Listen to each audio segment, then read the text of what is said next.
How do you leave a narcissistic partner without triggering the monster that's inside them? Unfortunately, when you're in a relationship with a person who is a narcissistic traits or personality type, they experience your walking away as a form of rejection, which is experienced as a narcissistic injury. They're willing to risk mutual mass destruction in these situations.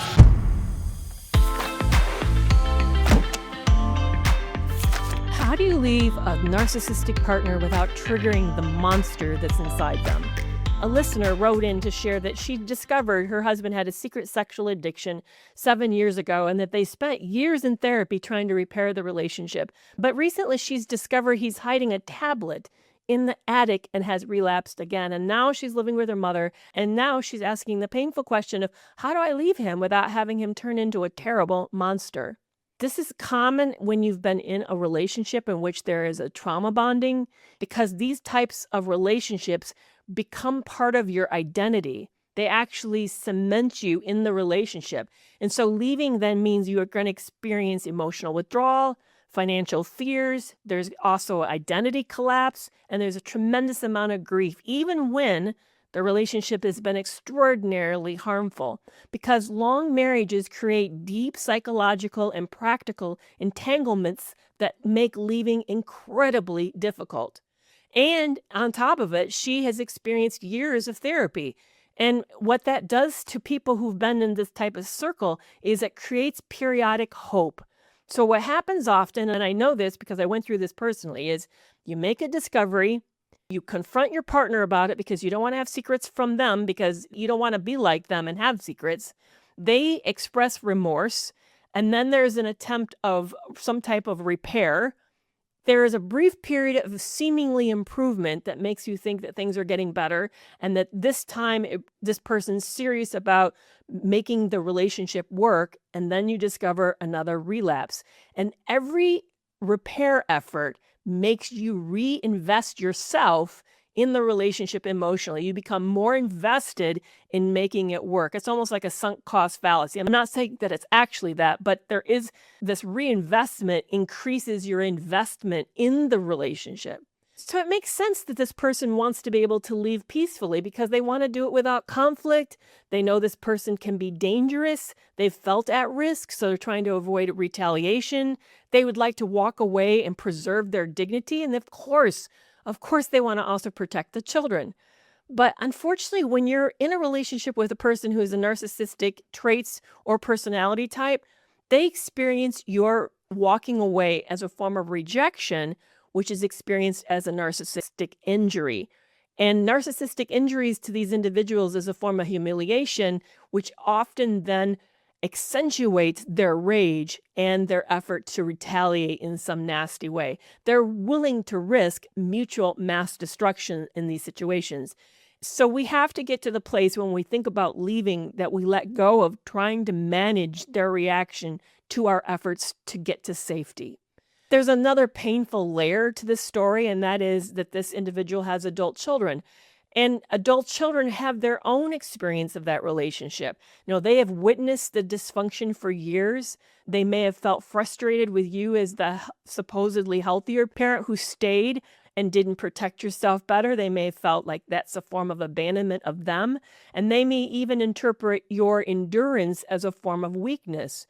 Because even though you are trying to keep the family intact for your reasons, and you may have really had reasons for why it was difficult to leave, which includes you felt hope, you were worried about how you're going to survive, there's all this financial entanglement, and you're trying to protect the family structure. But for them, they had their own experience, which was radically different, and they may have felt like you didn't do enough to protect them. This makes it even more complicated because you're now also doing something that the children may have an opinion around that may not quite align with you. In this letter, the listener writes that she is so angry that she's done. And often that's what it takes for us to have the necessary energy to break trauma bonds. Often leaving requires enough clarity, and unfortunately, and maybe fortunately, rage often gives us the clarity that we need. So here's some practical advice around this to help you navigate this next part. First, accept that you can't control his reaction. You're not going to be able to find a way to leave that guarantees your partner not turning into a monster. What you can control, though, is your boundaries, what you will put up with and what you won't, the limits you have, what you're going to ask for. You have also your legal protections, and you also have your emotional clarity. So focus instead on your own readiness, because leaving after 37 years is not just a relationship decision, it's a life restructuring decision. So make sure you get legal consultation, that you really understand your financial situation, get clarity around that, and that you have really good emotional support. I often find in these situations that it's really beneficial to purposefully put yourself in a situation in which you are getting support. And that might be something like joining the Toxic Free Relationship Club, or finding free Facebook online groups, or maybe reaching out to those in your area to find the kind of support. I know there's SA, anonymous groups, maybe to find a partner group where you can get the support that you need. Strength, though, isn't always the anger. We need more than the anger in order for us to leave. So often the strength in leaving comes from having the quiet clarity that this is not good. It's harmful to you. It's been destructive to your mental health and to your physicality. It also requires you to really understand what boundaries are, which is not setting limits on him, but instead decisions about what you will and will not tolerate and what you're going to do when those moments happen. And just getting to a place where you refuse to return to the cycle of abuse that you've been in. I want you to know that after decades of a relationship like this, leaving isn't just about ending a marriage. It's about reclaiming your life from a system that has shaped you for years. So I really want to champion you. You mentioned in the letter also that you read my book, Love You More, and that you were inspired by it. And you know that I've walked a similar path. I have walked a similar path. You can do this.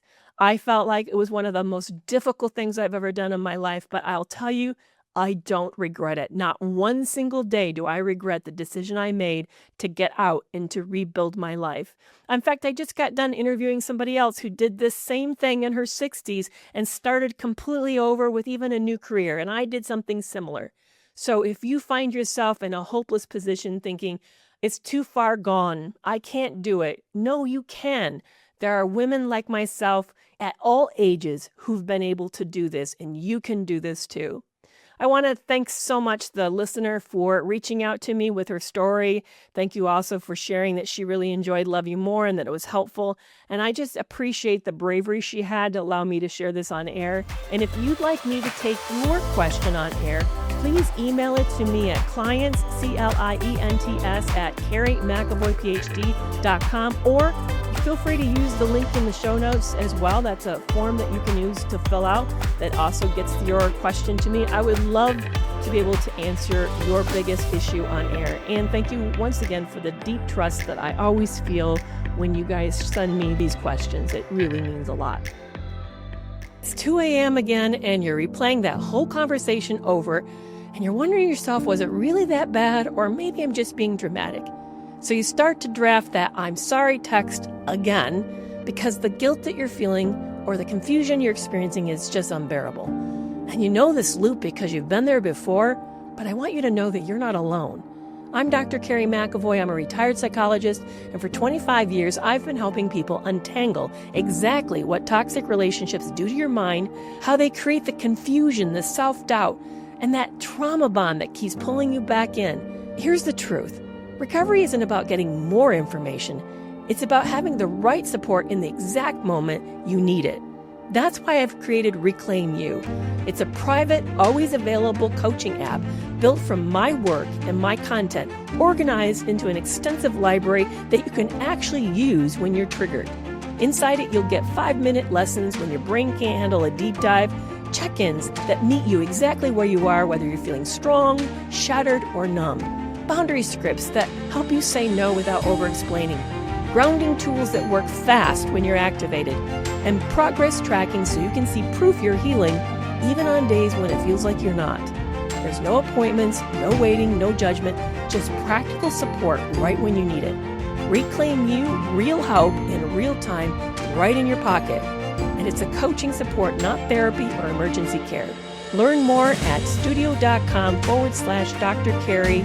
So start your healing today and reclaim you.